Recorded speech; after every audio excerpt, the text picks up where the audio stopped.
পাক হানাদার বাহিনীর বিরুদ্ধে দীর্ঘ ৯ মাস রক্তক্ষয়ী যুদ্ধের মাধ্যমে ১৯৭১ সালের ১৬ই ডিসেম্বর বাংলাদেশের যে বিজয় অর্জিত হয়েছে তা ভারতের ঐতিহাসিক জয় বলে দাবি করলেন নরেন্দ্র মোদী। ব্যক্তিগত ভেরিফাইড ফেসবুক পেজে এই দাবি করার পাশাপাশি পোস্টের কোথাও বাংলাদেশের নাম উল্লেখ করেননি মোদী। মোদীর দাবি তাদের নিঃস্বার্থ উৎসর্গ এবং অটল সংকল্প তাদের দেশকে রক্ষা করেছে এবং গৌরব এনে দিয়েছে। ভারতের প্রধানমন্ত্রী আরও লেখেন, তাদের আত্মত্যাগ চিরকাল প্রজন্মকে অনুপ্রাণিত করবে এবং দেশের ইতিহাসে গভীরভাবে গাঁথা থাকবে। মোদীর এই পোস্টের পরপরই ক্ষোভে ফেটে পড়ে প্রতিক্রিয়া জানিয়েছে বাংলাদেশ জামায়াতে ইসলামী ও সমন্বয়ক হাসনাত আব্দুল্লাহ।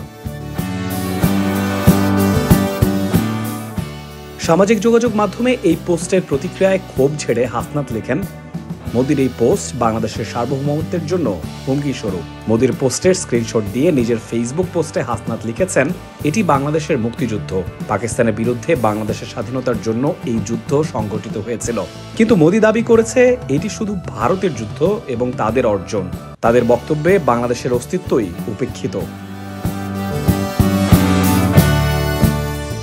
মোদীর এমন দাবির পর ভারতের বিরুদ্ধে বাংলাদেশের স্বাধীনতা ও অখণ্ডতার পক্ষে নিজেদের লড়াই চালিয়ে যাওয়ার কথা বলেন হাসনাত।